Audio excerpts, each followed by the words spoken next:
Commander Tobler believed he'd seen it all, but today he's seen a Deathworld. Not just any Deathworld. No, the Deathworld. It hasn't been that long since Commander Tobler was given command of the GUV Breaking Dawn. Even so, the ease with which he and his crew adjusted to its amenities was natural. It felt as if he'd spent years aboard this vessel, despite it having only finished construction barely 3 months prior. That's Union Standard years and months, of course, as measured by the cosmological cycles of the Galactic Union's capital world. The Breaking Dawn is state-of-the-art, equipped with a new type of FTL drive that folds the fabric of space-time itself, creating a sort of shockwave in the fabric that propels the ship along faster than any vessel could hope to travel by more conventional means. Even hyperspace lanes pale in comparison. The crew have taken to calling the Fold Core a bang in a bottle, in reference to the theorized origins of the universe.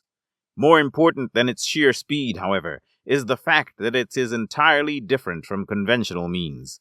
It used to take decades, even centuries, to get a drone out to a new system and a jump gate built. But the Fold Core is a self-contained FTL drive, meaning that it can go just about anywhere, with no jump gate needed. Commander Tobler is still a bit sore that he didn't win the competition. He could be out in deep space right now, traveling to entirely different galaxies.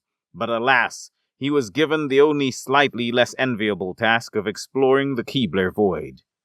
The Keebler Void, of course, is the mysterious region of the galaxy where jump gate tunnels just plain don't work, and most shields aren't strong enough to survive the radiation bombardment of the unstable stars, especially not those of long-distance gate drones, which have to reserve years' worth of power to complete their mission.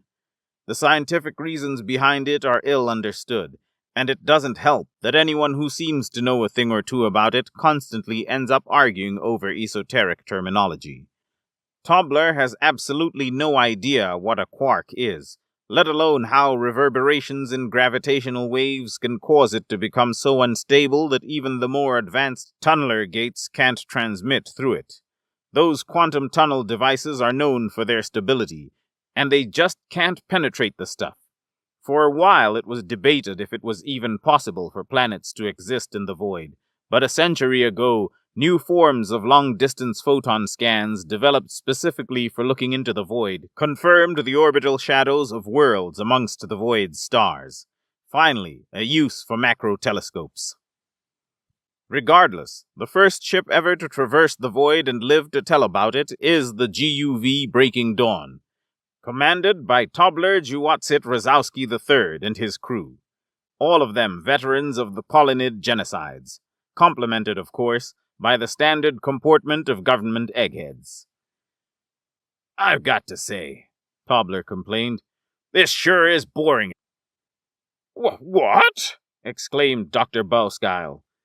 How could you say that? The amount of data we've been able to gather is... I don't care about your numbers and charts. I'm here to learn if there's life in this damnable void, and so far all we've found is lifeless rocks and gas giants, just like most everywhere else in the galaxy. So far, the only special thing about this stupid void is that I can't call my wife right now. None of us can. I haven't seen my daughter's face in 3 weeks. Tobler argued as the direction of his voice turned away from the scientist to vent at the blank view screen. "Yeah," chimed in Corporal Yuntorn. "I can barely sleep not knowing if either of my husbands are eating correctly. They're slobs. They wouldn't know a vitamin if I threw a supplement at them." God, Yun, do you really have to rub your love life in our faces? I get it's a cultural thing, but damn, I wish I were so lucky. All I've got is an ex and 2 kids that hate my guts. I should be out there hitting the clubs right now, not doing this damned callback work. I earned my retirement on Estador 8. I deserve at least a vacation. Corporal Myers whined, almost pathetically, if the gazes of the other bridge crew were anything to go by. Let's calm down, everybody. We're all stressed. We're all on the same ship here. This assignment is going to be a couple of years at least. Just be thankful the ship is so fast we've been ordered to give reports every month. Just 1 week to go. It won't be long, Counselor Namble said. He was always pretty good at helping the crew stay level-headed, but even he is having trouble with this assignment. Despite this, he still avoided the temptation to join in the venting. Respectable. "All stop!" Commander Tobler cried. The ship lurched to a halt, though that is an artificial effect created to inform the crew of just such a sudden stoppage. Instincts can be hard to beat, so it's common for spaceborne vessels to instead co-opt them when it's convenient. A lurch like this is an easy way to convey exactly what's happened to everyone on the ship without so much as a single word. Most everything is secured, just in case actual combat happens, so there's no risk of anything getting knocked over. Commander Tobler appeared to be listening intently to something, a message from some other compartment of the ship. Despite being relatively new, the ship was massive, one of the largest science vessels ever constructed, a leviathan of polyorganic steel compounds and the most cutting-edge tech in existence. A slender, sleek tube with spherical compartments attached at various points along its hull, each of which is a massive, dedicated science lab unto itself. The fold-core drive allowed for a vessel of unprecedented size relative to its fuel capacity, and in this case, the sheer bulk of scientific equipment. There are multiple full-scale observatories on this ship, each of them synchronized to make use of overlapping sensory fields. And Tobler's men still found ways to fit extra guns on here, against the protests of the eggheads who tried, and failed, to get the commander to stop them. Never hurts to have a backup plan. "Are you certain, Doctor?" Every eye in the room steeled. Tobler would never refer to one of the scientists as Doctor, unless he was dead serious. "I'll patch you to the intercom. We all need this." After a handful of seconds, the intercom buzzed to life. "Can I be... Oh, that isn't pleasant. Yes. I can hear myself, so I imagine you can hear me as well. Attention! Crew of the GUV Breaking Dawn, this is Head Science Direct... "Skip the formalities, please," Tobler interjected. Oh, fine. We found it! We have identified a remarkable world in the nearest star system, the third body. It appears to contain incredible amounts of water, with preliminary scans placing the probability of survivable atmospherics at over 95%, although we would need to get closer to... The intercom was cut off, presumably by the commander, whose own voice instead echoed through the vessel's halls. "You heard him, boys and girls, and everyone else. We have a remarkable world. Why don't we humor him and get us some much-needed impromptu shore leave after we get those closer scans? Not that I expect the clubbing to be any good out in this backwater." The resounding cheer from the crew could be heard all over the ship. Even some of the scientists joined in. It took the Breaking Dawn all of an hour to divert from its original course. The fact that it could still use its scanning equipment even while inside a space-time shockwave is something even Tobler was, and still is, astonished by. Not that he really gets the how or why, but he figured if you can see straight in the middle of an explosion, that's pretty damn impressive. And this fold core was described as pretty much a miniature Big Bang, so yeah, damn impressive. What wasn't impressive was the collective gasp of despair and breaths of disappointment when the ship dropped off the shockwave at a static orbit not far from the world's upper atmosphere. The whole planet is just barely in full view, except it wasn't a pristine garden world like the crew was hoping. It had water. Lots of it. Too much, actually, and all of it frozen so white it looked like a giant planet-sized snowball. Even if the atmosphere is survivable, there's nothing pleasant to experience on an ice shelf. "Doctor, I thought you said this world had water, not ice," the commander intoned with strong annoyance. With all due respect, Commander, from multiple light-years away, it simply is not possible to determine with absolute certainty the matter state of... "Enough, Doctor. Just do your scans. When you're done, let us know and we'll move on." The commander slumped back into his command chair, while the rest of the bridge crew despondently returned to their mundane tasks, many of whom got up to take breaks now that the ship was no longer in motion. A few hours later, the commander considered the snowball before him, wondering if there was any walkable land on it. "No," he thought to himself. "Any planet that ends up gathering too thick an atmosphere or too much water like this one, there's probably nothing underneath that ice but sterile fluid. If there was, the planet would have to be classified as a... Commander! The doctor's voice blared over the intercom, still an open transmission. Dr. Gerard, before you say whatever you're about to say, you should know you are still on open transmit, the commander warned. That's all right, Commander. I believe everyone should hear this. That planet has life! A pregnant silence fell over the ship.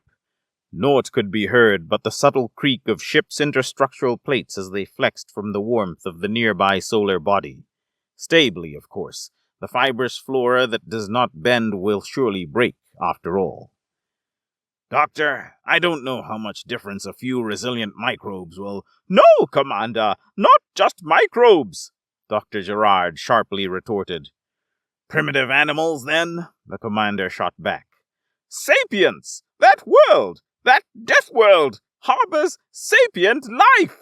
The scientist stated firmly. Solid, liquid, or gaseous? The commander jokingly asked in a combination of poking jest and request for certainty. What? Oh, never mind. This is no theory, Commander. We've detected signs of unnatural heat sources that cannot be attributed to volcanism.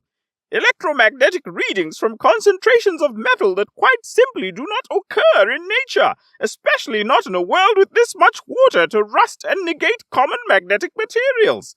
Although there is a vapor cover from a superstorm currently occluding it, this vessel's sensors are capable of filtering out the naturally occurring static strikes. There isn't just a primitive village down there. It's a city, the doctor calmly explained. A city made of metal. With all due respect, Doctor, I find it hard to believe that anything could survive on that planet, let alone in the middle of a storm the size of a small moon. Speaking of which, have you seen the one orbiting this world? It's damn near the size of the planet itself. I may not be a scientist, but it doesn't take one to understand the implications of tidal forces. There is no way intelligent life could have evolved on that planet. Not even Class 13 death worlds are this lethal, and some of them have atmospheres made of poison, the commander argued, simply unable to believe the doctor's claims. You are correct on one thing, Commander. This is no Class 13 death world. In fact, given the readings I've recovered, and the new ones still coming in, the only classification I could give it is 14. Dr. Gerard's tone was nothing short of incredulous, as if he was reading an inflammatory article aloud.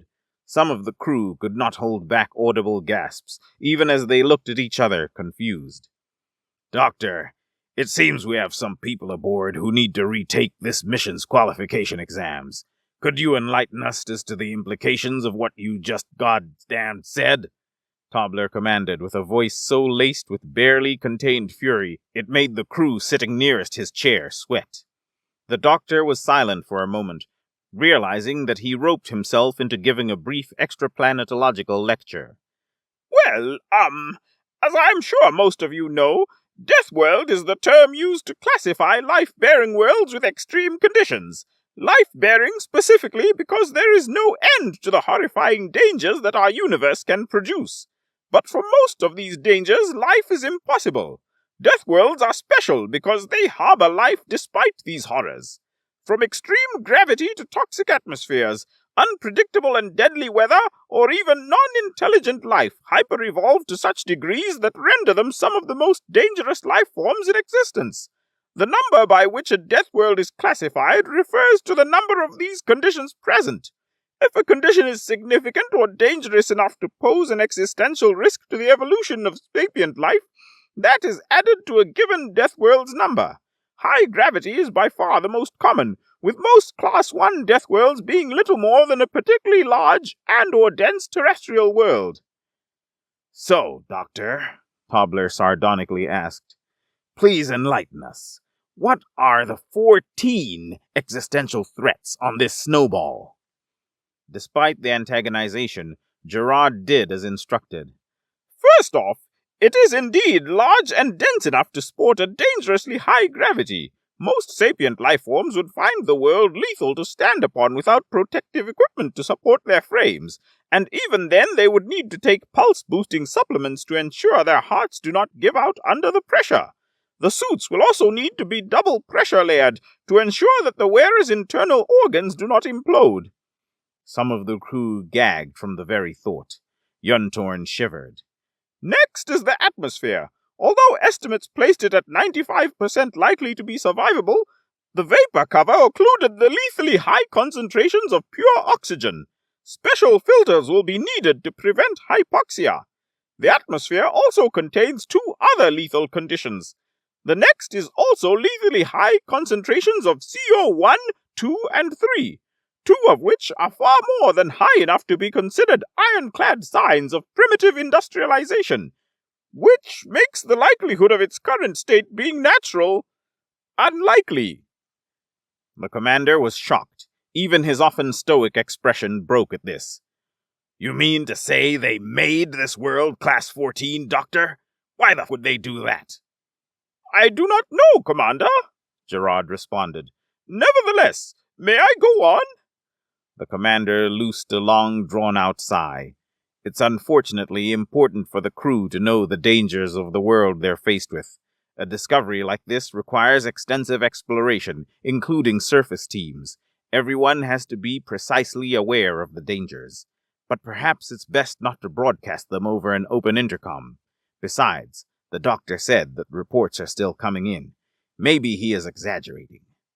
No, Doctor, you may not.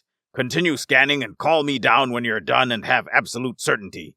That way I can compile a report with the relevant details for the crew to read. It's time we do what we came here for, Tobler ordered. The rest of those at their stations aboard the bridge can be heard in various states of relief. No one was looking forward to Gerard's excited descriptions of hell itself. 1 Union Standard week passed, specified now because this Class 14 Deathworld's timetable is significantly faster than normal. From the looks of it, about 4 times faster, though there's no telling what sense of time sapience on such a hellhole would even have. Commander Tobler was in his quarters when a knock came at the door. Come in, he invited. One of the ship's few privates stepped in. Private An Mintain, barely 20 years old, Union Standard. By the standards of whatever people lived on that snowball, he'd be 80. Commander Tobler shuddered to think that this young, naive soul might be considered a grizzled veteran by anyone's standards. He offered a salute and spoke in a well-drilled tone. Sir, Private Mintain reporting, sir. Ah, Tobler replied. Private Mintain. At ease. What do you have for me? Sir, Head Science Director Gerard has requested your presence, sir, he answered. Finally. Tobler knew he'd told the doctor to gain absolute certainty, but he was beginning to wonder if the good doctor had finally met his match. Seems there was nothing to worry about, or perhaps there is. In any case, the commander is about to find out. Tobler stood, not bothering to change out of informal attire, and commanded the young soul, Lead the way, Private. The trip to the 3rd Observatory section didn't take long. The breaking dawn is state-of-the-art, and exceptionally well laid out, very much unlike the labyrinthine corridors of the older military vessels that commanders like Tobler have spent years on. Despite this, Tobler is very happy to have this vessel. It's nice to have nice things, even if they're not traditional. Easy to traverse circular hallways rounding the edges of the ship, with access doors for each section at each of the 8 standard planar points. Far superior to the ugly, bulky square pathways, and far more space-efficient. The shape also allows the ship to go into a sort of low-power mode by turning off the artificial gravity and replacing it with a centripetal force via spinning. It's a bit awkward since the force decreases near the central chambers, and also that felt gravity reverses, making the floor the ceiling, but it lets the ship conserve incredible amounts of power in emergencies. The pair arrives, after barely a scant few minutes, at the 3rd Observatory. Dr. Gerard is already there, waiting for them. Ah, Commander Tobler, thank you for accepting my request. After the initial reports, I've gotten less than stellar welcomes from the rest of the crew. My very brief analysis has caused stress among them, the doctor intoned, his voice cold and calculated.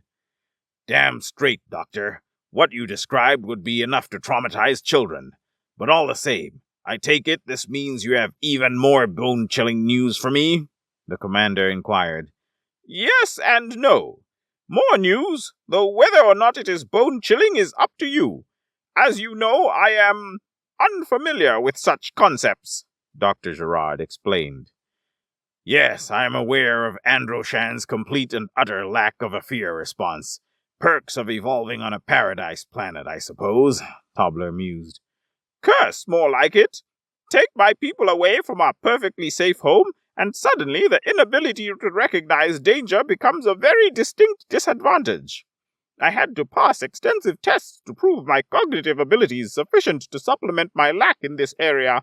Cognitive understanding of danger to replace instinctual fear.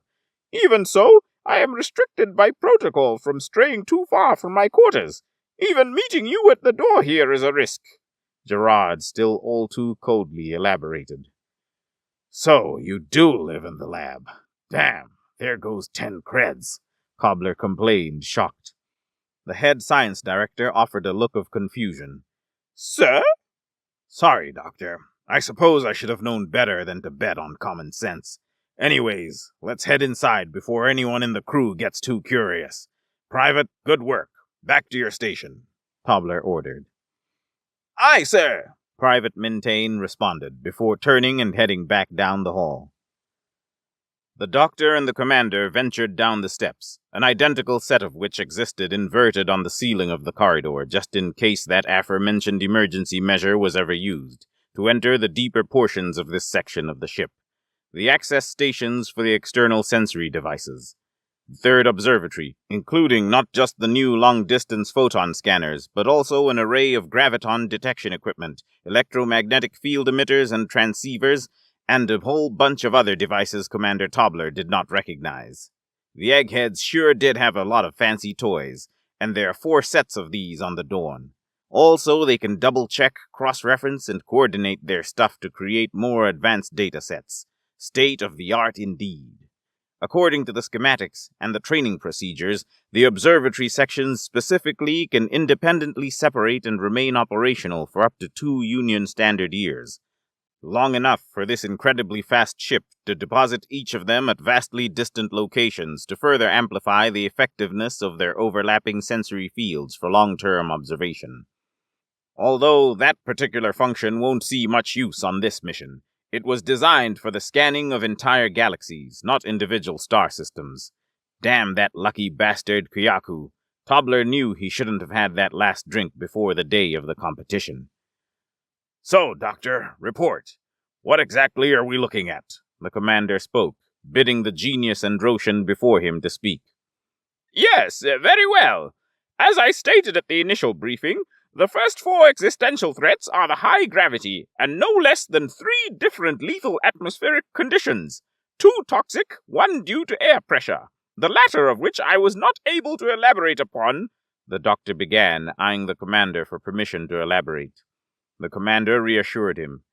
You're safe here, Gerard. The crew report will only include the essentials. You can be as verbose as you feel you need to. I can take it. Gerard continued excitedly. Thank you, Commander. The air pressure, although not as high as that of the second planet in the system, which, while deadly, certainly does not harbor life and thus does not classify as a death world, is still astronomical, equivalent to being over 100 meters deep in the oceans of more typical planets. Even without the force of gravity, the pressure alone would be enough to cause most typical life forms to suffer severe damage to fragile sensory organs and likely circulatory or respiratory failure. In other words, if one were to drop from a relatively safe portion of the atmosphere with nothing more than an air filter and some thermal wear, they would die long before hitting the ground, without the aforementioned equipment, before even making the jump. Suffice it to say that for any form of ground-based expedition, the crew will need state-of-the-art suits, which can thankfully be synthesized with the ship's fabricators. Rather obviously, the 5th condition is the incredibly low ambient air temperature, well below the freezing point of water in nearly all places on the planet, except only a handful of warm spots near the equator, if indeed such temperatures could even be called warm. Wind speeds in most areas are also rather high. which in combination with the general temperature results in sharpened crystallized precipitation capable of maiming or fatally injuring those without proper protection. Even without the wind, the temperatures are low enough to result in larger solidified crystals which, under the force of the world's high gravity, results in similarly lethal hail. The wind patterns themselves are chaotic and close to unpredictable in the long term, but more importantly, frequently result in large-scale storms such as the one currently visible from orbit. Needless to say, all of the previous conditions are intensified during these storms and are joined by frequent naturally occurring static discharges on the order of 300 million volts, enough to vaporize you before you could even know you were struck, and together all of this makes the sixth condition. The suits will also need conductive layers to redirect such strikes, but it is unlikely that such measures could survive more than a handful, and just one of these storms produces thousands over its lifetime. Granted, thousands of strikes spread out over an incredibly large area. The commander interrupted.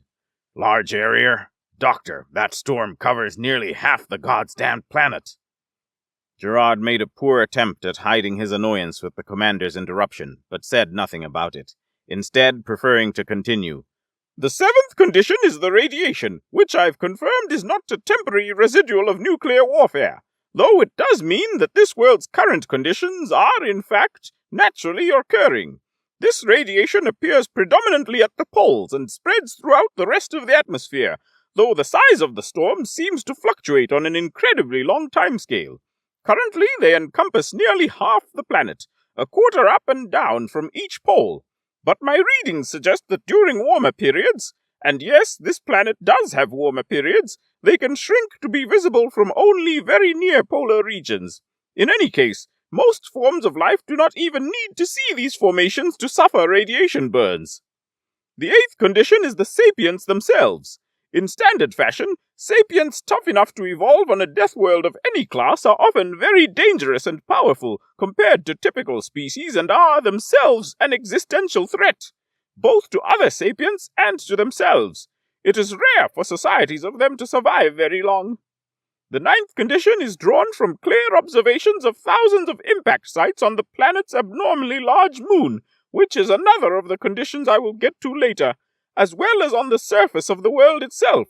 Statistically, it receives an extinction-scale impact every so often. The 10th condition was suspected due to the large satellite, but confirmed recently via a seismic probe.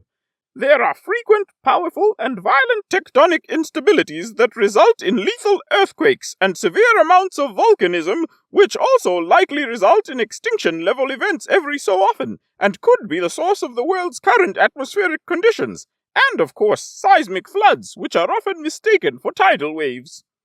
The commander held up one of his 4 hands to silence the doctor briefly as he found a seat. He hadn't thought he'd need one, but this world was terrifying beyond measure, and he needed a way to rest his head in his hands as he considered how the hell he was going to write a report that didn't give his crew nightmares and scared out of anyone he had to send down there for the expedition. Perhaps he wouldn't. Today was the last day before the report. Maybe they could request support for this one. Once the commander took a seat, the doctor continued nonchalantly, as if he wasn't listing some of the most dangerous conditions in the galaxy, knowing full well that people were going to be sent down there. The 11th condition also comes from the seismic probe, which simultaneously took a core sample. That one sample alone identified no less than 30 different pathogens. The commander shot up. Pathogens? Please tell me. Yes, Gerard answered immediately, allowing the commander to return to his seat. All necessary quarantine protocols are in place. The probe sent its data remotely and is currently in a safe micro-orbit around the vessel. None of the microbes have come aboard, nor will they. In any case, although the probe identified 30, it is highly likely, given the world's size and shocking variety of biomes, despite the temperatures, that hundreds or even thousands of pathogenic species exist. This, in combination with its poisonous atmosphere, makes it almost certainly the single most toxic planet in recorded history. Nothing lives down there that hasn't been living there for millions of years. Speaking of which is condition number 12. As expected, Beneath the ice and in some areas above it exists a wide variety of hyper-evolved species that have survived the world's myriad dangers and repeated extinction events, resulting in monstrous animals as or more dangerous than most military weapons. Strength, speed, stamina, toxins, poisons, natural weapons. You name it, it exists down there somewhere. Even the plants have in many cases developed lethal defense mechanisms, especially in one of the cold but relatively unicy southern continents. Plants, Doctor? Tobler interjected. There are plants in that hellhole? Yes, Gerard replied. Quite hardy ones at that, most of which bloom only once every solar cycle. Scans also indicate Leviathan-class life forms in the deepest portions of the ocean, though it is unlikely that they ever leave their abyssal habitats. Nevertheless, it also means that deep ocean scanning is dangerous beyond measure and will likely never be conducted. Gods above, the commander prayed. The head science director ignored him and continued. The 13th condition is the abnormally large satellite, though we cannot discern how it came about, as it is far too large to be a capture. The sheer size of this moon is enough to generate severe tidal forces. The unstable tectonics are, of course, one of the results, as are the chaotic wind patterns further instigated by its orbit and severe floods that often accompany the superstorms. The 13th condition, in technicality, however, is the penultimate cause of the current ice age. Do you recall when I said warmer period? Yes, Doctor, I do. Tobler intoned, at this point resigned to the doctor's hellish descriptions. While I began with several theories as to how this snowy planet emerged, including nuclear annihilation, volcanic activity, pollution, and even asteroid impact, ultimately all of these are dubious. I considered that perhaps a combination of them was the ultimate cause and began to investigate the precise volcanic triggers when I discovered it. As it turns out, the tidal forces generated by the abnormally large satellite, in combination with the world's abnormally fast rotation for a life-bearing planet, also result in subtle but significant disruptions to the world's magnetic field. These disruptions are, in part, responsible for the radiation anomalies at the poles, but more significantly build up over very, very long periods. Eventually, this results in a global magnetic pole reversal. Essentially, the north and south poles will suddenly snap and exchange places. This sudden shift causes every magnetic substance on the planet to spontaneously reverse polarity, and the vast majority of the world's core is solid magnetic material. This causes an extreme disruption in the convectional currents of its molten mantle, and thus worldwide volcanic events. This pumps, frankly, mind-boggling amounts of particulates into the atmosphere and results in a rampant greenhouse effect. The commander looked up, confused.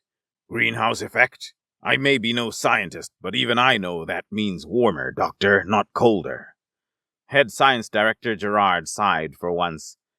Yes, warmer at first, but as the temperatures climb, the oceans evaporate and the glaciers shrink, resulting in abnormally high amounts of atmospheric water.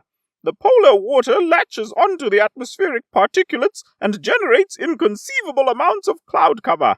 Said cover then causes a sharp and dramatic decline in temperature, which then causes the polar ice caps to grow at a breakneck pace, which then causes light to reflect off the ice caps and further push away heat from the world, resulting in a chain reaction. As the clouds recede, the glaciers replace them until the entire world is frozen over. In the meantime, superstorms like the one you see right now form out of the global cloud cover and level anything and everything on the surface. Meanwhile, toxic atmospheric chemicals get pulled into the oceans by the precipitation and, at least in theory, suffocate any life down there, though this world's aquatic ecologies have somehow found a way to survive this. Nevertheless, it is a regularly scheduled extinction-level event to join the other two.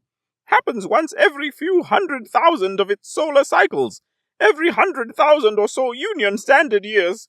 In other words, well short enough a recurrence to, in theory, prevent the evolution of sapient life in general, let alone give them enough time to develop space-age technology to escape the disaster. Coupled with the impacts, volcanism, and highly dangerous wildlife, it is a wonder how these sapients ever came to be. Commander Tobler sighed and stood back up.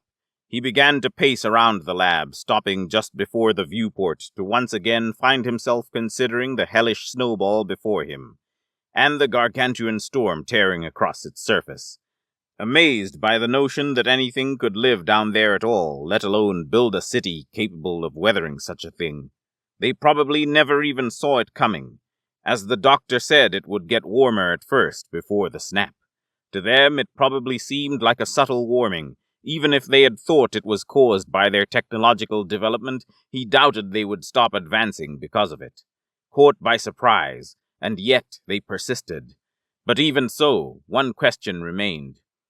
"And Condition 14, Doctor. From the sounds of it, this Deathworld is like every other one in the galaxy put together in a bag and shaken like my favorite drink.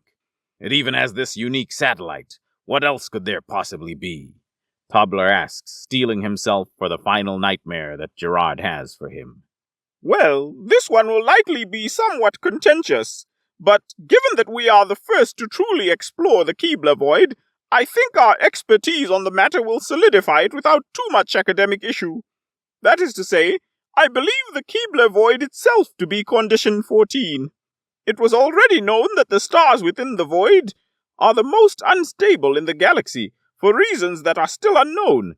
What is certain, however, is that every star in this region suffers from frequent and violent solar weather that often shoots literally astronomical jets of charged particles at its orbital bodies, bathing them in highly radioactive matter and energy. For most worlds, this alone makes life impossible, but this world's extraordinarily strong magnetic field is not dissimilar from the one employed by the Breaking Dawn whenever we hunker down to weather one of these solar storms. Even so, it is not as advanced and over an incredibly large area. Furthermore, due to its proximity, the long-term buildup of radiation is severe. It is likely that this radiation results in a dramatically higher mutation rate in even small microbial life forms, let alone the cells of macroorganisms. For such macroorganisms, this means that their genes degrade at a frighteningly fast pace. It is unlikely that anything on that world is capable of living longer than a handful of Union Standard decades.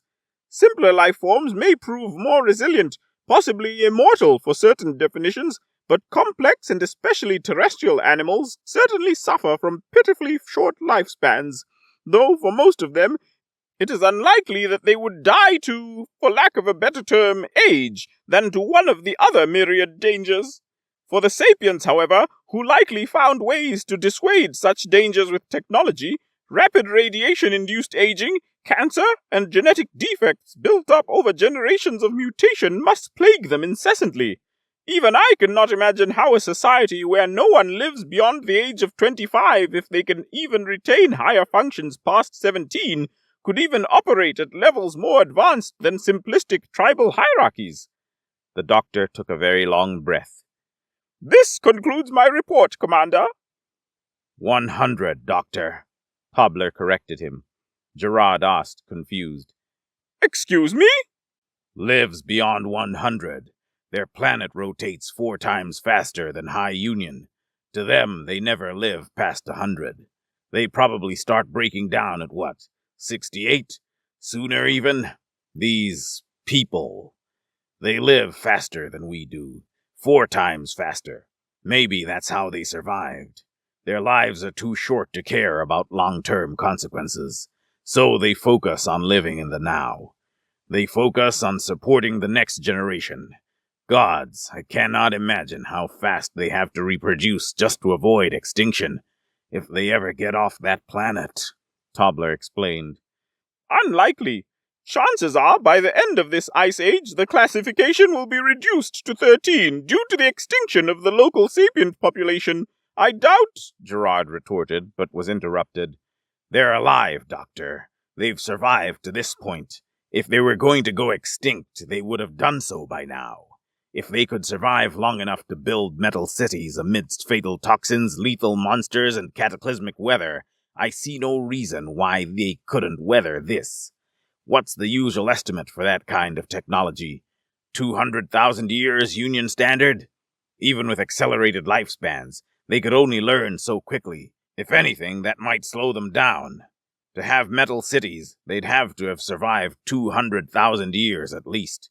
You said that ice age happens once every 100,000 or so, which means the fact that they are here at all is proof they've survived it before, with even less technological advantage. They'll be here, Doctor, Tobler stated confidently, as if hedging bets on a confident racing Ruthern. They're here to stay. You don't get it. Humans aren't like you and me. The doctor's eyes were large orange stalks sprouting out from his small four-armed body. You don't want a human fighting in the arena. Trust me on that. His name was Vamez, and he was desperately jumping from one operation table to the next, trying to save two different and poor creatures that had just made their way out of the arena. He was covered in smatterings of various blood and guts. The work and brutality had painted his distraught, hole-ridden gown into a kaleidoscope of alien biology. I've only seen a human once, and I've got no desire to see one again. Vamez was speaking to a large and shadowy alien. It was a brutish, hairy thing, and it watched the doctor bounce from medical disaster to medical disaster, clawed hand up close by its mouth, and demeanor careful. Its voice prowled out from its mouth. The Imperium wants one. I get that. Vamez shook his head, all four hands deftly and frenetically at work. But you're not listening to me. Humans are not creatures that should be messed with. There's rumors of one in the sector. The creature's name was Maleth. They want it. You're not listening to me. He snapped a bone back into place, the creature responding with a painful groan. Those humans, they... Vamez trailed off, eyes and thoughts being carried off. The creature raised an eyebrow. Yes, Doctor. He sighed, wiping off his hands as his eyes sadly recognized that one of the creatures he was working on had died. No matter how many times he'd seen death, it hurt him every time. I was allowed to study the human I met. He wiped blood out of his eyes and walked back over to the one creature still fighting, himself rallying the energy to not stop until it did. They have something inside of them, Maleth.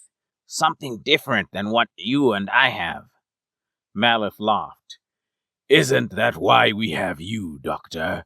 Because all of these creatures have different insides. Vamez's hands were tired, languished, yet they still moved on the twitching creature with rapid speed. Maleth, they have electricity in them.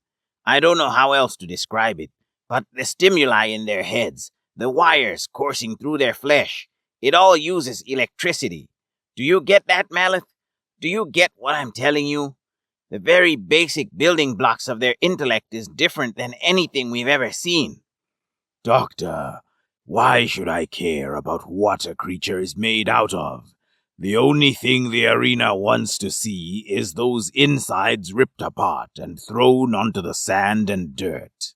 I would only care if you told me there were no insides to be ripped. No, it's not that simple, I'm telling you. You do not want a human in the arena. It won't go like you think. His hands dropped beside him, voice going wayside with it. The small, torn animal in front of him had finally stopped twitching, stopped moaning. It was dead. Vamez sighed and put a somber hand on its stitched stomach. I'm sorry. Maleth smirked. Well, maybe I shouldn't be trusting a doctor who can't even do his job. He turned around, heading back up the stone stairs with casual, lazy steps. The question was just one of curiosity, Doctor. Just be ready to actually do your job if we get one. Do I have a choice? He gestured to his beaten, ragged operating room, his prison. A small, sinister smirk echoed down from the stairs. No. Guess what? Oat leaned back in his seat and watched the stars fly by in his rickety spaceship. I've got something mighty rare, boss. You won't believe it. The opposing voice was monotone and unamused. We told you, Oat, if the creatures can't talk or show suffering, people don't want to watch them fight in the arena. Oh, don't worry, boss. Oat was a fat, purple-skinned alien who somehow always found a way to laugh and smile, even while dragging creatures off in chains to be killed or maimed in the grand arena. He was still grinning. No, don't worry, boss. This one can talk. It can talk, and you'll like the way it talks, boss. The operator's dullness and uncaring could kill. All right, well, make sure whatever this thing is, make sure you get it to the pits by end of cycle. No, for real. Oak kicked up his feet on the pilot console, wiping crumbs off his stomach with large, careless swipes. For real, boss. I got me a human. That's right, real as can be. A real deal human, boss. What? The operator's voice suddenly became ecstatic. You have a human in your cargo? Here. Oat slapped his knee. See, told you, boss. I told you wouldn't be able to believe it. Listen right now, you purple-skinned Nimrod! The operator jolted alive, voice buzzing and desperate as he scrambled out his words. If you are kidding, even for a moment, even the slightest moment, Oat, then the Imperium will have you arrested, and you'll never be seen again. Is that clear, Oat? Is that getting through that fat skull of yours? I ain't lying, boss. Not lying one bit. Was trying to grab me another one of those mossy folk, the furry ones that always fight like hell, and wouldn't you know it, a damn human is there. I'm telling you, boss, it was something. It was really something. So you say, Oat. Oat the massive. Oat the lazy. Oat the sloth. Oat the sluggish. I get it, boss. You got a human all on your own? Sure as hell. Ha! Oat could hear the operator move and jump from his excitement. Oh, man! They're going to lose it! They're going to lose it, Oat! We're going to get paid so much for this! Yep, sure as hell! Oat, do you know when the last time a human fought in the Grand Arena was? When's that, boss? Never! He screamed it, his smile radiating through the radio. No one has ever been able to catch one! The Imperium have been dying to get their hands on one! Well, he let out a large, rumbling burp. They better be dying like hell to pay for one, too. I'm going to call the pits. They've got to know this is coming. Oh, man, they're going to prepare the largest event ever around this thing. You just get over here as fast as possible, Oat. Yeah! He stretched and yawned, causing his small chair to squeak under his moving mass. I'm getting there. He was casual and laughing, yet something in his mind had begun to irk him. The operator hadn't asked, nor would it have mattered, as Oat would never have told him the truth. But the human he found, it didn't fight. He just gave himself up. There was no epic, horrifying battle like people had always said there would be with a human. He just let Oat tie him up, not saying a word. It was going to make him rich, so Oat didn't complain, but he still couldn't shake that feeling of, why? He shook his head as his small ship tumbled through the stars, catching up to light speed and heading straight into the heart of the Imperium. While he was traveling, a wave had made its way across the intergalactic empire. All around, in the backwater stations and in the large metropolis, in the god-forsaken hellholes and in the rich utopias, the word got out. A human captured for the Grand Arena. The Grand Arena was a massive, ornate structure that floated on a meteor. It was set in a controlled orbit around the Imperium's capital planet, and the pits were the prisons located in the meteor's shadowy underbelly. By the time Oat finally arrived, proud and thumping off of his ship, a crowd had gathered. It was usually a ratty and rejected place, only slavers and slaves making their way through its filthy streets. Now, though, it was a bustling scene. What is this? Oat walked along the thin metal docks of the shipyard, trudging along and sneering as dozens and dozens of creatures clambered about from behind ropes and chains. They screamed and yelled to see the human, who Oat hadn't even got out of the cargo yet. You all just here for the little guy? Two black-suited, slick and serpent-like creatures came up. They were careful things, green-scaled and with flicking tongues. Their movements seemed as if they were one animal instead of two. One would duck its head, and the other would follow. They would walk in unison and rhythm that only heart and hand could maintain. Hello. one wisped out, bowing its head. The oat? Oat blinked, still confused by the sudden excitement and attention. Well, yeah, that's me. We are representatives of the Imperium, the other said with a sway of its head. We are here to make sure the human is safe. Yes, the other hissed. He must be inspected. Inspected? Oat backed up to his ship, covering the entrance with his massive body. What do you mean? We understand your hesitation. They both bowed. But we assure you, we are not here to take your prize, just to make sure that the Imperium is going to get what it is being promised. One turned around and gestured to a troop of 12 fully armored, heavily gunned, and dreadfully serious soldiers heading their way in formation, clearing the crowd with their march. They are here to protect your bounty. Oat shifted on his feet, looking around with skittish eyes. Protect it, huh? He adjusted the bounty hunter vest around him and scrunched his nose. Think I can take care of that. Yes, yes. They were always dancing their heads side to side. Yes, we are sure, but we must also march it to the doctor. He will confirm it is what you say it is. Confirm? Oat puffed up his chest. What, you can't just look at the thing? It's a damn human. I said it's a human, and I ain't no liar. It's a damn human.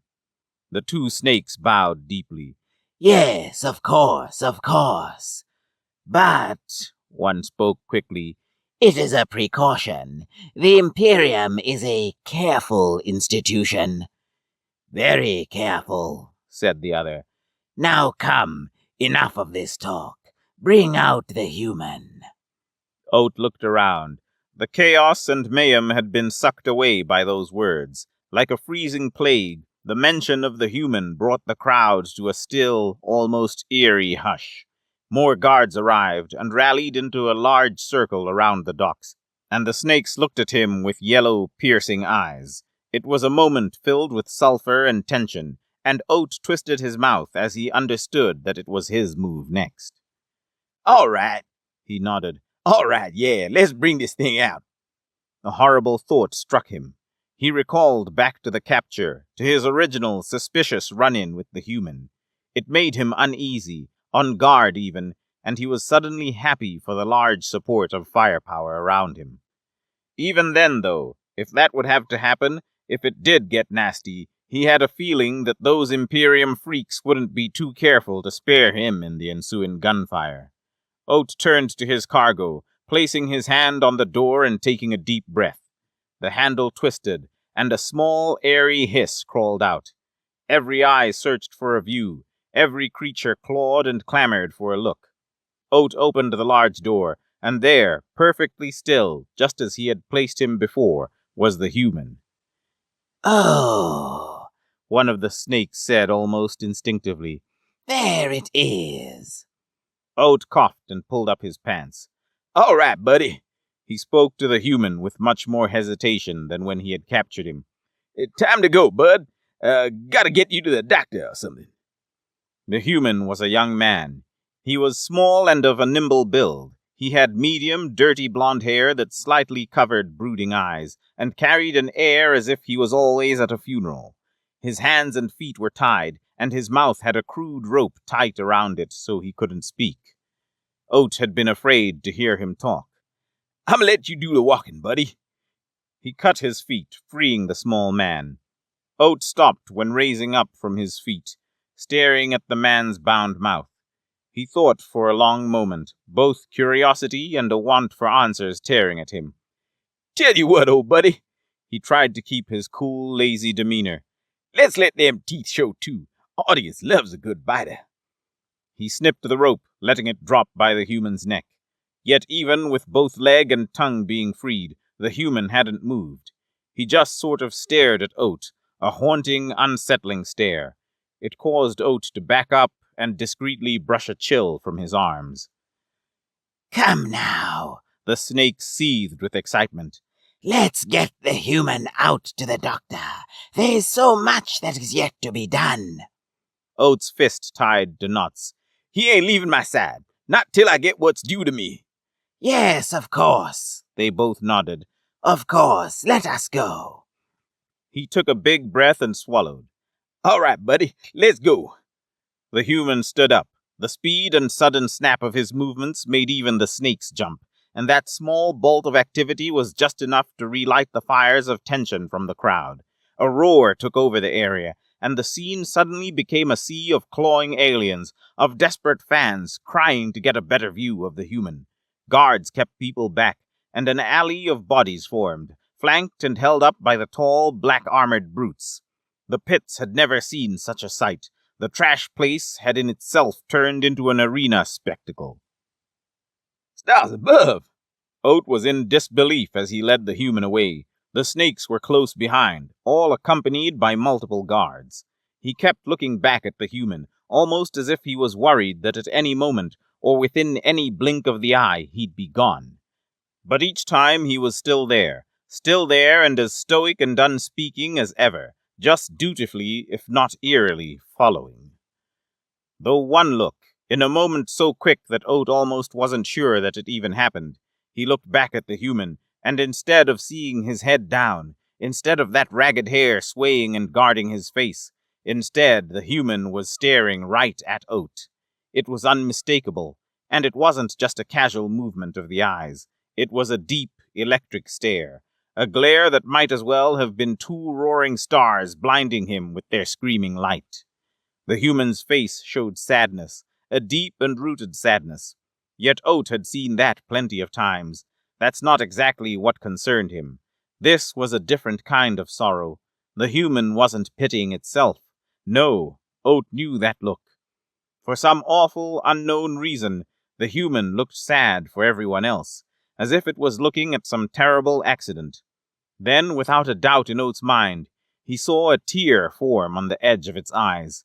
It went away quickly, but Oat had saw it, and all of a sudden, Oat realized that he was scared shitless. Vamez had been hearing the commotion for hours now. From his little cell, he could see and hear people running to and fro. He could smell the sweat and stress in the air.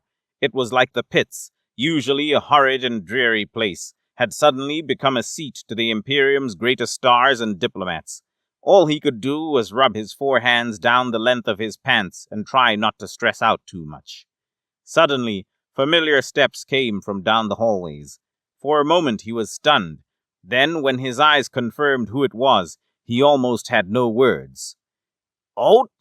He blinked and rubbed his eyes. You are the one who captured the human? The big man was obviously uncomfortable, and he was surrounded by an insane throng of guards and attendees. Vamez even recognized the twins, the pair of snake brothers who'd garnered such an awful reputation among the Imperium elites. Oat shifted on his feet. Then, with a small sidestep, he revealed the prize behind him. Vamez's heart sank when he saw that it was indeed a human, and not just a human, a damn strange-looking one. Stars! He cleared some room for the small group of attendees to squeeze in. A cleaning crew had come through recently and deep-cleaned all of the stained blood and loose organs. I'll tell you now, that's a human. Well, Doctor, one of the twins spoke. That slithering head made Vamez's skin crawl. We don't have you to only use your eyes. Yes, the other followed. Use that brain and those tools we paid oh so much for. The Imperium wants surety. Vamez couldn't take his eyes off of the human. The way he stood, the way his muscles casually came alight and flared for a moment, the way his eyes rolled over from one side of the room to the other, from one person to the next. He was faster, he was quicker. There was no other way to say it, no easier way to understand a human than that. There was electricity inside of him, and that electricity was starting to build up. All right, Vamez fumbled his words. I'll do some basic health checks. Make sure no bombs are planted in his stomach, the regular. Please. He showed the door of his small room to everyone. This is a tiny place. I already barely have enough space on my own. Wait a damn minute, Oat huffed with anger. I ain't leaving this damn thing. Stars, if anything needs to leave, it's you. Vamez had dealt with the infamous oat more times than he cared to remember. Sometimes I'm surprised you can fit through the doors here in the first place. All right, one of the snakes hissed. Let us get you paid, and let us have the doctor do his work. We'll leave 2 guards posted at the door, with many more outside. Let us handle business in the interim. Thank you. Vamez bowed, his eyes still on the human. He wasn't even sure if he actually wanted them to leave.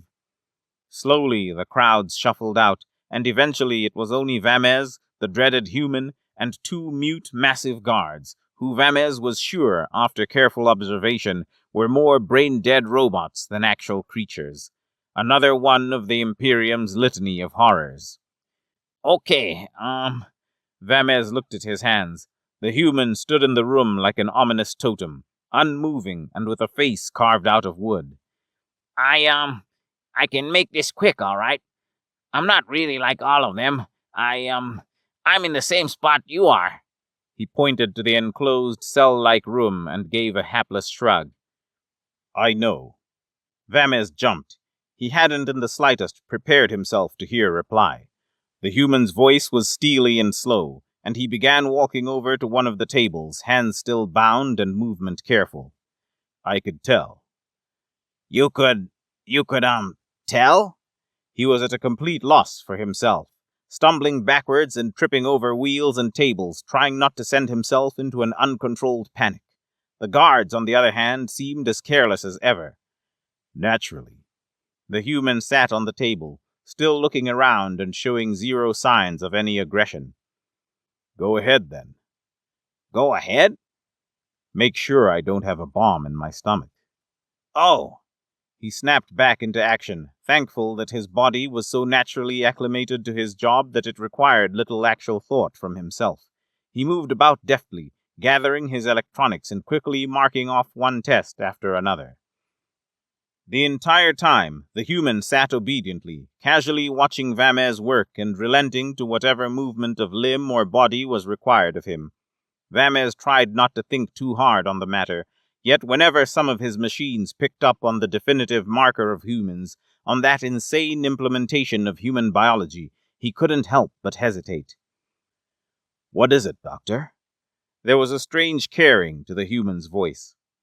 It's, He rubbed his bottom 2 hands together nervously. Just, that electricity. It's not something that's common. It's unique to Earth. Yes, so I have heard. Silence prevailed for a while, and Vamez was beginning to hate the feeling of the human's eyes on him. They were relentless, and they were without a doubt perceptive. Do you want to know something, Doctor? He wasn't sure if he was. All right. This electricity confuses you, and to tell you the truth, it had confused us humans for eons too. No one knew of Earth's history, let alone of humans themselves. He took a deep breath. Oh? It's true. For the longest time we thought it was just the way nature had to be, the only way that any sort of intelligence could appear. The biologist in Vamez laughed automatically. Oh, well, that is certainly not the case. We know that now, the human laughed back, making Vamez feel terribly confused and uneasy.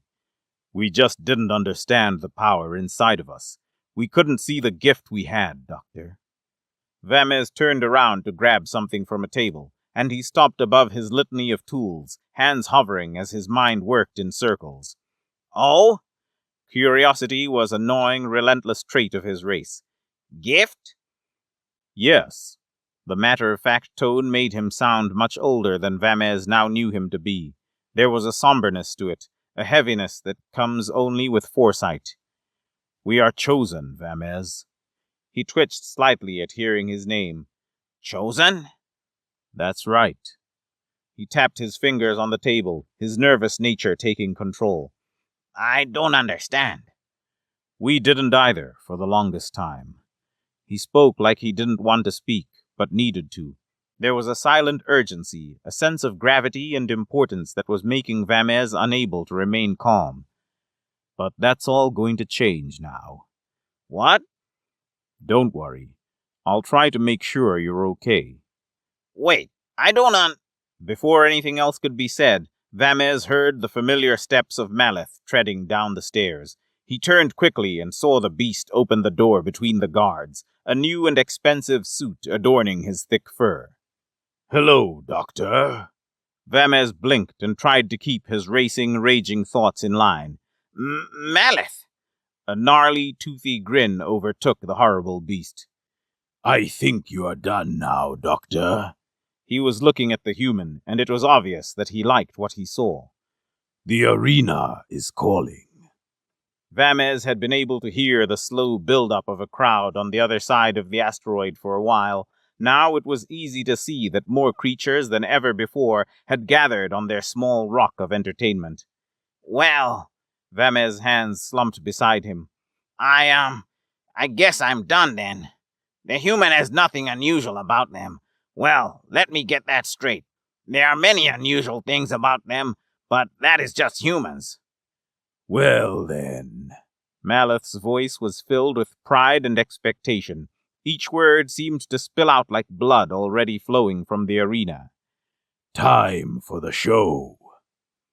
The grand arena boomed. Its great stone pillars and epic decorated arcs glistened against the background of the populous planet. Banners and lights, showers of drinks, and yells of excited denizens took over the fabricated atmosphere air. It was a mix of history and uncapped full-frontal modernity. The arena floor was dust and mud, and its walls were ancient stones picked from the galaxy's most hardened rocks. The structure was a grand oval, reaching out into the abysmal ends of the asteroid, almost bleeding out into the dark night of space and stars. Surrounding this historical oddity, encompassing her like a suffocating blanket, was every smattering of tech available. Spaceships buzzed and puttered above and around the asteroid. Billboards, fantastic screens, and flashing, dazzling lights overtook the eyes and shoved incredible pictures into them. The main planet circled behind and showed nothing but horizon and hilltop of sprawling, crawling metropolis. It was packed out. Everybody from all corners of the Imperium gathered to watch what bloodshed might be wreaked from a human. How much would it take to kill one? What could it stand against? All of the rumors would finally end, and that's how it was advertised. The universe's great mystery finally unraveled. Maleth sat in the holy box, a spot dedicated only for those working in or directly with the Imperium's royals, or in this case, a royal themselves. A true rarity, as the Holy Family almost never left their various temples. As boss of the Grand Arena, Maleth had to make sure that all went exactly as planned. Holy Princess. He bowed before the hundreds-of-year-old, regaled and pomped princess, fourth daughter to the sacred lady herself. Having such an important and divine figure inside of the arena was a great honor. We have prepared for you today a show that shall never be matched again among the stars. The princess was a stringy blue alien. Her face sagged with the immense weight of staved-off medically muted time, and every inch of her shriveled skin was adorned with either white, curling tattoos or fantastic gems and jewels of grandeur. Her voice and motions were almost flung out from her, as if everything she did was a spit, a guttural reaction to the dirt and filth around her. Let it go! She waved and spoke in a horribly shrill pitch. The crowd of aliens screamed with excitement at her announcement to begin. Let it go, finally! Let it go! Let it go! Of course, my holiness. He bowed and smiled, twirling a hand behind him to start the event. Of course. Lights finally collapsed towards the arena. All extra signs, sounds, advertisements, and distractions halted instantly. Every screen and board now showed angles of the arena. Every creature sat ready and waiting. The place stopped and became tense, became ready. Maleth ran up to a platform before the holy box, roaring into a mic with endless, bountiful pride.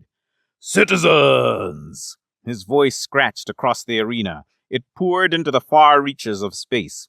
He was loud, he was excited, and he was epic. The time had finally come. Today, After dozens of great shows, as you all are always used to, we move on to the main event, the captivating moment that we have all been waiting for. He dramatically gestured down towards the center of the arena, spotlights following with a spinning flare. There the human, no longer bound or chained, no longer restricted, arose slowly, small laser gun in hand. The human! The place erupted, frothing at the mouth and brimming with a lust for new exotic violence. Today, our chosen champion is given only a pistol. Now let us see what this human is capable of! The arena suddenly transformed. Small walls jutted out from the ground and formed a sort of maze, a collection of pockets and spaces where someone or something could hide from the human. The attendees got a perfect glimpse of everything from their angles and cameras. Only the human was left in the dark. From the edges of the walls, holes opened up, and slinking, screaming monstrosities emerged. Terrible nightmares of claws, teeth, talons, and whipping tails. All of it was extravagant. It was over the top and exciting. Everything except the human.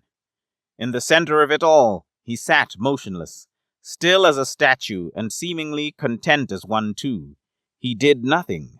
While being introduced, he'd decided to sit down cross-legged, hands on his legs and eyes closed, and now the beasts were closing in. A strange worry came across the crowd, none more so than Maleth. As they watched the humans sit and do nothing, they became worried that humans might not be all that they're cracked up to be. Maybe this human was scared and just waiting to die. Maybe all of the rumors were just that, rumors. What is it doing? One of the showrunners asked Maleth from behind him, obvious worry in her voice. He growled, I don't know. The moment of truth came soon enough. One of the killers, a six-legged, biting little demon, turned from a corner and saw an open corridor towards the human. All of the cameras focused in, everyone hushed. A knife's edge was at the throat of the whole Imperium. The time had come. It screamed and snarled, breaking out into a sprint and bounding at ridiculous speeds. Maleth tightened his fists. He could hear the princess lean in curiously from her chair. It was all happening so fast. Everyone was watching. Everyone was entranced. Then, without as much as a flinch, the human just smiled. The beast jumped. Everyone's hearts pulsed. It was right upon him and... all of the lights had suddenly snapped off. What? Maleth stood up with a jolt. Every burning spotlight, gigantic flat screen, and flashing, pulsing attraction, they were all off. The grand arena was in grand darkness. Is this part of the show? The princess creaked. On with it! On with it! The lights quickly snapped back on. People screamed and clamored to see what happened.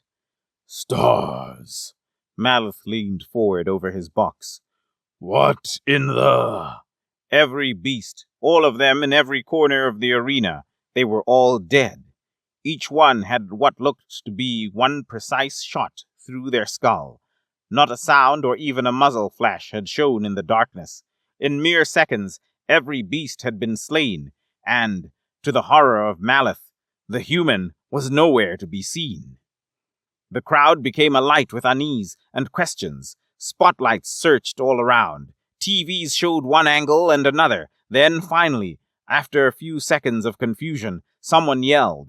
All attention shifted instantly. The human had finally been located, far off from the center where they started, right on the edge of the arena and on top of one of the walls. He was closest to Maleth, right up against the shielding and looking up at them. The crowd cheered, and Maleth wanted to feel some slight relief that the show would go on, but the human, it was looking at them. It was staring straight at them, and something in its eyes spooked him. Maleth shook off the fear and took back the microphone. What a victory! He spoke loud and tried to hide the insecurity in his voice. Well, that was quick, but worry not. This next Maleth lost his voice. He trailed off as the human raised his hand, motioning that they wanted to speak. A slight commotion occurred behind Maleth, but quickly he relented and told them to play the audio out loud. Listen to me. The human's voice stormed across the crowd, all who reacted with violent, pulsing love. I want you all to know that I don't want to do this, but forests can only grow healthy when a fire cleanses the blight and age. And this forest, this place you have here, it is sick, horribly sick. Maleth coughed, hesitating at the mic. That was a great victory, human. But no, you are not done yet. You're right. I'm not done yet.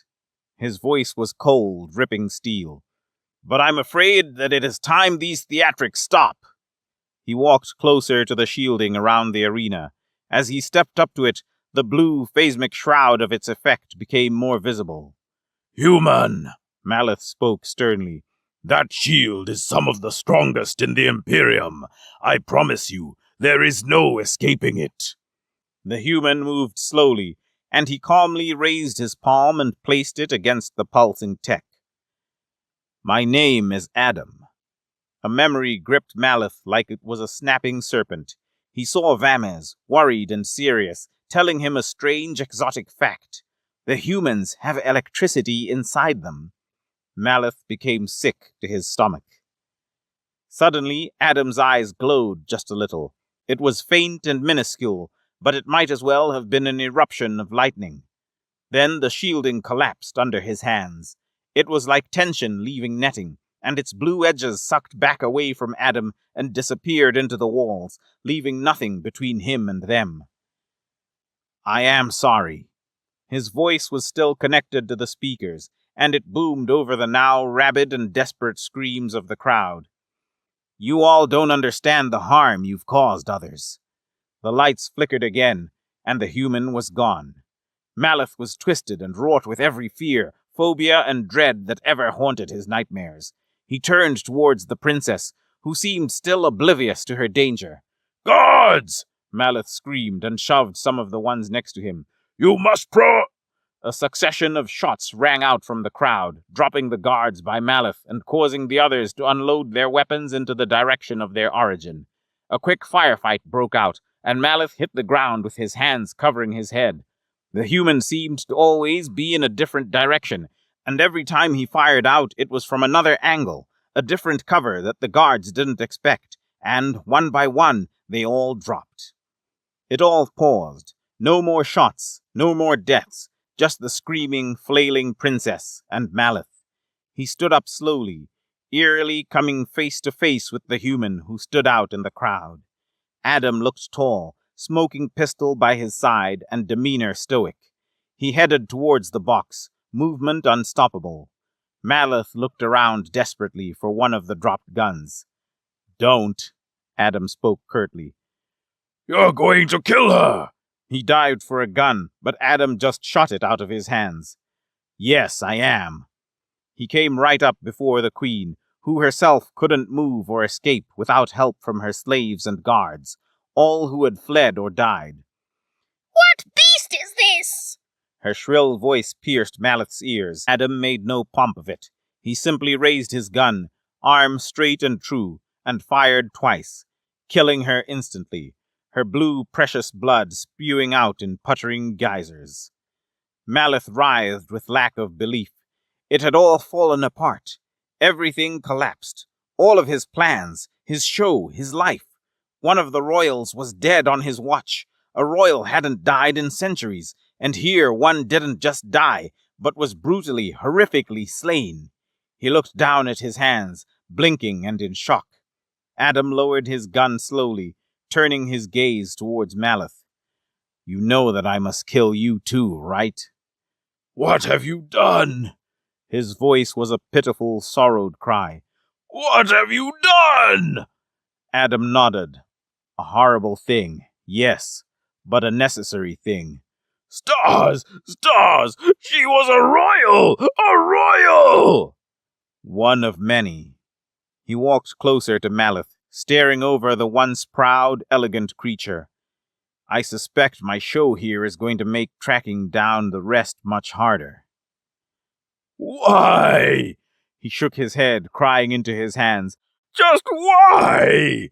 Adam knelt down beside him, eyes somehow caring amidst it all. Your doctor had us humans right, Malith. We humans have electricity inside of us. It pulses in our veins and powers our mind. It is a gift, Malith, but it is also a horrible responsibility. Malith heard more guards getting closer, and Adam too quickly looked up to see how near they were. The moment we realized our power was the moment we also realized what needed to be done. He stood back up, pistol tight in hand. You will die. Hatred had finally found Malith. He spat out his words amongst his tears. The Imperium is made up of billions upon billions. The royals will never fall to one man. Well, he looked up from the asteroid right into the night sky, eyeing a small, faint cluster of lights moving their way. I suppose you missed the part where I said we. You all will fail. It is impossible. Impossible! Adam brought his eyes back down towards him, and in them Malith saw tears. They were small and welled at the side of each iris, but true and deep. Adam nodded, a pained grimace finding his chin. Maybe. He raised his gun. But that's the thing you're going to have to learn about humans. It's not impossible unless we try. He shot Malith twice, killing him instantly. Adam sighed deeply, looking back to the 3 small rickety ships heading his way. It was small, but it was the start of something he'd been planning for a long, long time, and it was finally coming into motion. He took a deep breath, collecting in him the energy, the passion, the electricity to carry out what must be done. Time for the show.